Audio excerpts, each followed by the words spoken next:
حميد الغزال رئيس اتحاد بلدية فيحاء، الصديق الرئيس نبيل صاري، الصديق الدكتور عبد الرزاق اسماعيل، الجميع. ما حطول بالحديث لأني بعرفكم اليوم جايين تشتغلوا مش جايين نحكي. أنا بحب فوت بالموضوع مباشرة. موضوع هو عمول حافظوا على الجزر اللبنانية. ما حدا انتبه انه ربنا سبحانه وتعالى حط هالجزر اللبنانية بس بطرابلس وبالمينا.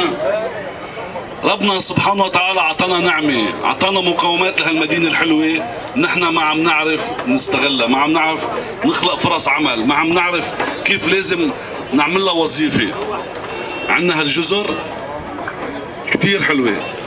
الرئيس صاري اعطاني مهمه اني اتوكل بالجزر. بحب اقول له انا بال2000 مع الامم المتحده ومع وزاره البيئه عملت الدراسه كامله لكيف وهيك على الحال كيف لازم يصير الجزر، وكان يعني الكلفه مبدئيا حوالي $1,000,000، وما التقى من سنه 2000 لل 2014 حدا مسؤول يتبرع بهالمبلغ تصير عندنا جزر بكل معنى الكلمه.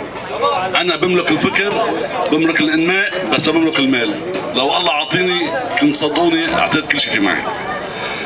القصة اللي ربنا سبحانه وتعالى كمان عطينا اياها واجهة بحرية كتير حلوة ما في مين عم يستغلها.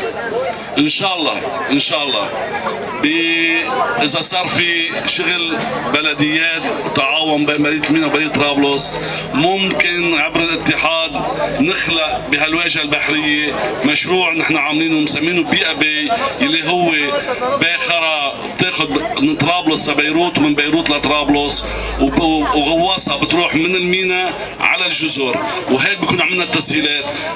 القصة ما بدها اموال كثيرة ولا بدها عبقرية، بدها عقل انمائي ورجل مناسب بالمكان المناسب، وان شاء الله اذا صار في بلدية هالشيء بيتحقق. وشكرا لكم، الله يعطيكم العافية. شكرا استاذ عامر. نحن بعرف الشمس بلشت تقوى وطولنا عليكم، نحن غيرنا شوي بالبرنامج.